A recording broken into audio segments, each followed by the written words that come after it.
régresse. En quoi? En tout, c'est un véritable merdier. Surtout en France, que ce soit la gauche ou la droite, on est comme les Grecs et les Romains, on est en train de dégénérer très fort. Oh, il est obligé de progresser. Hein. Il est obligé de progresser, peut-être pas dans le bon sens, mais obligé de vivre son époque déjà. On ne peut pas revenir en arrière. Il régresse en termes d'économie.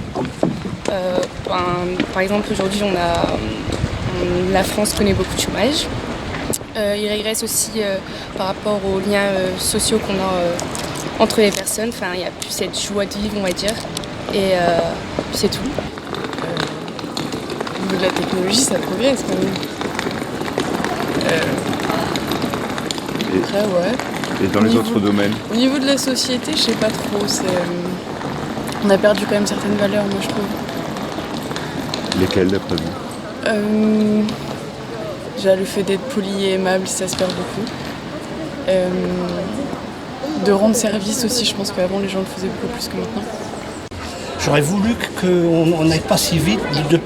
En 30 ans, on a fermé, je suis de la vallée de la Nièvre, je suis un gars de la Somme, on a fermé Saint-Frère, on a fermé toutes les usines que j'ai fait. Moi, j'avais un caractère à ne pas me s'embêter. Alors j'ai fait beaucoup d'usines. À ce temps-là, on pouvait, il y avait du travail. Hein. Oui. Alors, dans la façon, je trouve que l'humain se donne une valeur. Il y a plus simple que ça. La richesse, elle est assez simple, c'est d'apprécier déjà la vie et puis de ne pas aller trop loin dans la pollution. Tout.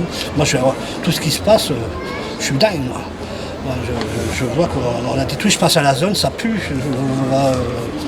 On consomme trop d'un seul coup. C'est pour ça qu'on fait de plus en plus de la misère. Hein, qu'on voit des enfants, oui, nos enfants bientôt, qui vont être dans la rue. C'est pas normal. Pas normal. C'est un très beau pays, c'est chouette, mais il y a tellement de choses à faire et puis on est dans un engrenage absolument extraordinaire même. Ici c'est un gros bordel. Mais je vois, moi je suis commerçant, je vois même avec les banques, oui bonjour, est-ce que vous pouvez me faire un découvert ou un prêt? Non. Écoutez, c'est quand même pas de ma faute si vous avez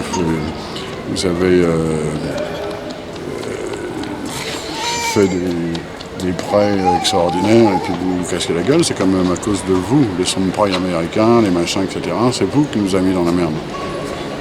J'ai vécu 9 ans en Angleterre, donc je suis rentrée au mois d'août. Et c'est vrai que c'est une question que je me pose parce que je suis française, mais je ne sais pas si la France est encore mon pays. Parce que les choses ont quand même changé, il y a une manière de penser qui est un peu... qui ne bouge pas trop, il y a pas mal de cloisons, je dirais, dans l'esprit français. Et, français, je dirais, c'est le respect des valeurs. Ne pas trop changer, il y a le sens des réformes qui est un peu difficile à passer et je pense qu'il faudrait que ça évolue, ça stagne un petit peu en France. Il faut un peu s'ouvrir au monde et voir que les choses changent et quand les choses changent, des fois, il faut changer aussi, même si on perd nos avantages. Voilà. La citoyenneté, être né en France, voilà. C'est avoir la carte d'identité française. Être français, c'est être avant tout patriote. Et savoir d'où on vient, qui on est. Adhérer à ses valeurs, adhérer aux valeurs de la France, se sentir français. C'est pas forcément être né en France. Ça peut... Voilà. C'est pas forcément être né en France. C'est aimer la France. Adhérer à la politique française, les droits de l'homme, tout ça. Même si on n'est pas toujours d'accord. Mais... On peut pas être d'accord avec tout ça. Aimer notre patrimoine, notre cuisine. Tout ce qui fait la France. Voilà, c'est ce qui nous rend français. Voilà. Des autres. Moi je trouve qu'il ne devrait pas y avoir de nom comme ça. On est tous pareils, enfin. Voilà, donc voilà. Je trouve qu'il y a un nom pour une population, non, peut-être pas. Peut-être l'histoire ça joue, mais. Si, je trouve ça important d'avoir une nation. Je trouve aussi ça donne une identité quand même. Ouais, mais après, on est tous pareils, on est tous égaux. Enfin, pour moi, on est tous égaux. Donc, après... Pour vous, c'est opposé, le fait d'être... Non, moi, je trouve pas.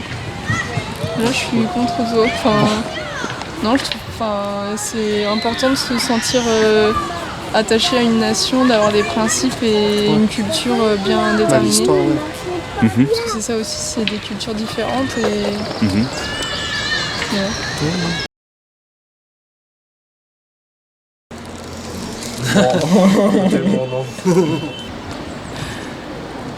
Je ne sais pas. J'ai perdu un peu foi, je crois. Avec, hein, quoi qu'il arrive. Pour les jeunes, je sais pas. Nous, bon, à notre âge, on a vécu, mais bon, on a bien vécu, il faut dire. Malheureusement, pour les plus jeunes... Vous êtes moins rassuré. Exactement. Les gros groupes, ça les intéresse. C'est le marché international.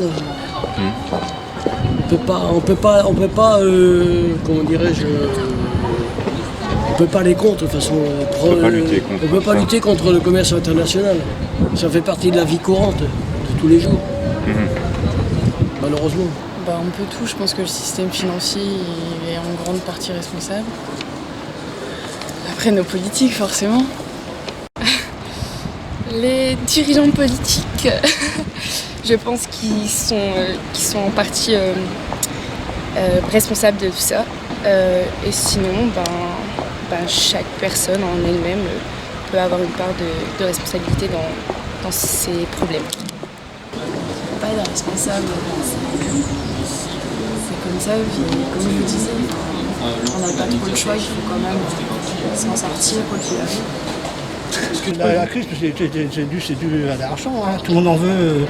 Il fallait faire attention, pas aller aussi vite. Et puis, la crise, elle est pour qui? Elle n'est pas pour tout le monde. Hein. Un ouvrier, lui, il n'a jamais été aussi pauvre qu'en ce moment. Hein. Sauf faut arrêter de dire n'importe quoi. Hein. C'est toujours les mêmes qui, même en politique, s'ils ne trouvaient pas leur compte, ils ne se battraient pas comme ils se battent. Hein. Ouais, je me le demande. Franchement, je me le demande. Sincèrement, je paye moi une fortune colossale d'impôts. Oui. Je me demande où va l'argent. Quand on voit qu'ils sont en train de fabriquer des Airbus pour l'Inde, etc. Et que ça, normalement, ça rentre. Enfin là, ça va être fabriqué même pas en Inde, ça va être fabriqué en Chine.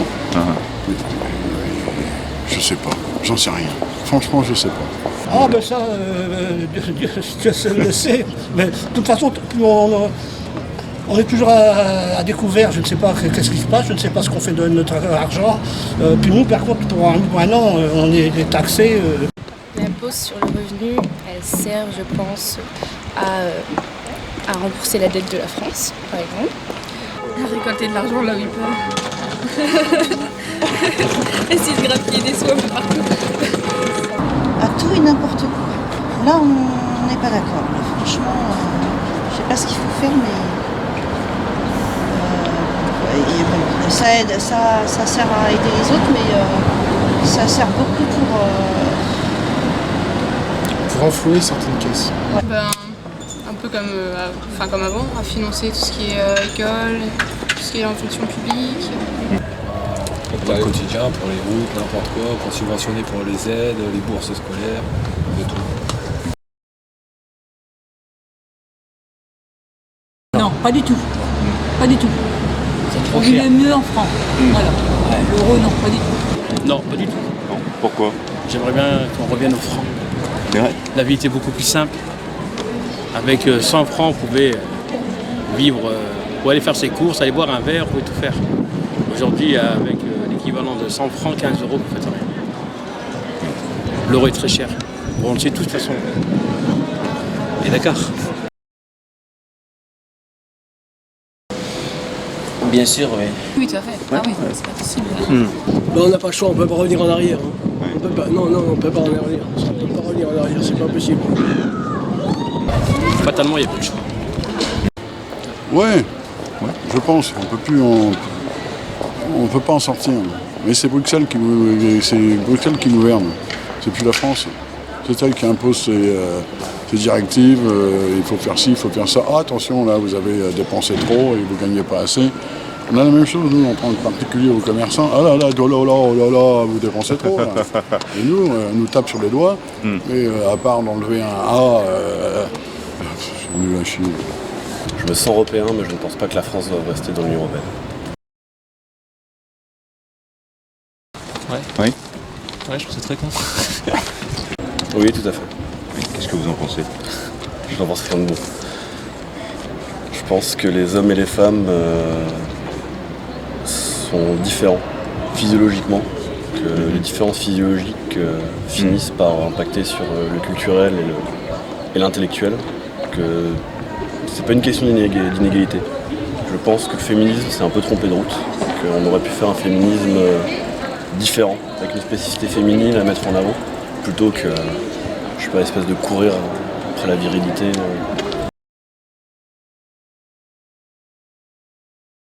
C'est nul. C'est nul, pourquoi? On prend les gens par rapport à leurs compétences, qu'ils soient noirs, gris, jaunes, verts, on s'en fout. Moi personnellement, le racisme, moi, je suis originaire du Nord, du département de Lille. Le racisme, je ne l'ai jamais vécu. Donc je préfère qu'on prenne par rapport à ce que je suis, à mes compétences, qu'on dise tiens on va le prendre parce qu'il est un petit peu black. C'est mieux je trouve, non? Le fait qu'il y ait besoin d'autant de... qui considèrent qu'il faudrait qu'il y ait un pourcentage de femmes, je trouve que c'est pas forcément une bonne idée parce que finalement peut-être que les femmes ne sont pas autant intéressées par la politique que les hommes. Quoi, donc, Non. Le quota par exemple de nombre d'hommes et de femmes, etc. Je trouve que c'est réducteur. Non, pas du tout. Quota de nombre de chansons françaises en radio. Non, c'est comme ça. Non, je trouve que c'est réducteur, que c'est pas une bonne chose. Dans le long terme, c'est pas une bonne chose. Vous pouvez expliquer pourquoi vous estimez que c'est pas une bonne chose? En quoi ça n'est pas une bonne chose? Parce que je pense que voilà, si une entreprise dit oui, il faut par exemple 20%, je sais pas, il y a un temps de quota qu'on doit employer ces personnes qui viennent de certaines tranches de population, que ce soit des femmes, etc. C'est réducteur, on emploie une personne parce que c'est la personne la plus compétente pour le job. Je vais pas dire que le meilleur gagne, mais c'est comme ça. Après, on n'aide pas l'entreprise, on n'aide pas la personne non plus, les recruter pour ses qualités intrinsèques, pas sur autre chose. C'est pas naturel d'imposer des quotas comme ça.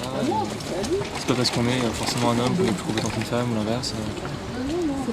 il faudrait privilégier les compétences.